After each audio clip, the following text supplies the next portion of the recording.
இன்றைய ஜெபம். வாருங்கள். ஆண்டவரே இயேசு கிறிஸ்துவே, ஆவியானவரே, பிதாவே, எங்களுடைய சர்வ வல்லமையுள்ள இயேசு கிறிஸ்துவுக்கு மகிமை உண்டாவதாக. ஸ்தோத்திரம் ஆண்டவரே, அல்லேலூயா. இந்த புதிய நாளுக்காக ஸ்தோத்திரம் ஆண்டவரே. இந்த புதிய நாளை எங்களுக்கு கொடுத்ததற்காக ஸ்தோத்திரம் ஆண்டவரே, ஸ்தோத்திரம், அல்லேலூயா. ஆண்டவரே, இந்த புதிய நாளில் நாங்கள் எல்லா வளங்களும் பெற்று நோய் நொடியின்றி நீடூழி வாழ பிரார்த்திக்கிறோம் ஐயா. நாங்கள் சந்திக்கும் ஒவ்வொரு காரியங்களையும் வெற்றி பெற செய்யுமாறு அன்போடு பிரார்த்திக்கிறோம் ஆண்டவரே. ஆண்டவரே, இந்த நாளில் வேலைக்கு செல்லும் அனைவரையும் ஆசீர்வதியும் ஐயா. ஆண்டவரே, வெளிநாடுகளில் தங்கி வேலை செய்யும் அனைவர்களுக்கும் நல்ல ஒரு மனநிலையும் ஆரோக்கியமான ஒரு தேக நிலையும் கொடுத்து அவர்களை ஆசீர்வதிக்க வேண்டுகிறேன் தேவனே. பள்ளிக்கு செல்லும் குழந்தைகள் முதல் கல்லூரிக்கு செல்லும் மாணவ மாணவிகளை ஆசீர்வதியும் ஐயா. அவர்கள் பாடத்தின் மேல் விழிப்பாக இருந்து நல்ல ஒரு ஞானத்தையும் தெளிவையும் பெற்று உயர்ந்த நிலையை அடைய அருள் புரிவீராக என்று ஆசீர்வதிக்க வேண்டுகிறேன் தேவனே. ஆண்டவரே, இன்று நோய் நொடிகளால் அல்லொற்று வீட்டிலும் சரி ஆஸ்பத்திரியிலும் சரி சொல்லனா துயரத்திற்கு ஆளாகி இருக்கும் அவர்களை கண்ணோக்கி பாரும் ஐயா.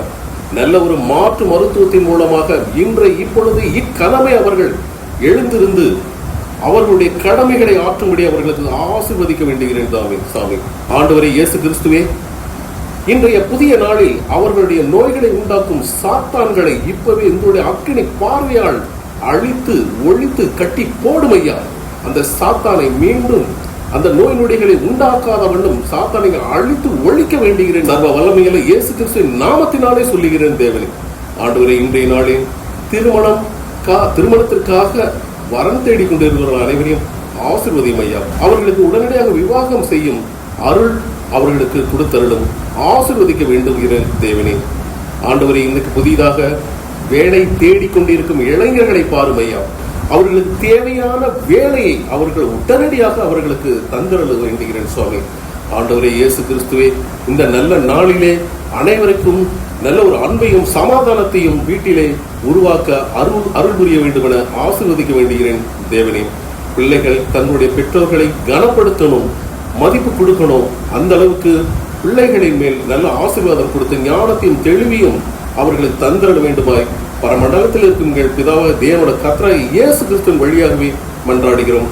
ஆண்டவரே, எங்கள் குடும்பத்திலும் எங்கள் குடும்ப உறவுகளிலும் மகன் மகள் கணவர் மனைவி தன் சொந்தக்காரர்கள் யாராக இருந்தாலும் அவர்கள் தன்னுடைய காரியங்களுக்காக போகின்ற வழியில் வருகின்ற வழியில் உங்களுடைய தேவ தூதர்களை அனுப்பி அவர்களை பாதுகாப்பாக சென்று வர அருள் புரிய வேண்டுகிறேன் சுவாமி. சர்வ வல்லமையுள்ள இயேசு கிறிஸ்துவின் நாமத்தினாலே இந்த ஜெபத்தை ஏறெடுக்கிறோம் பிதாவே. ஆமென்.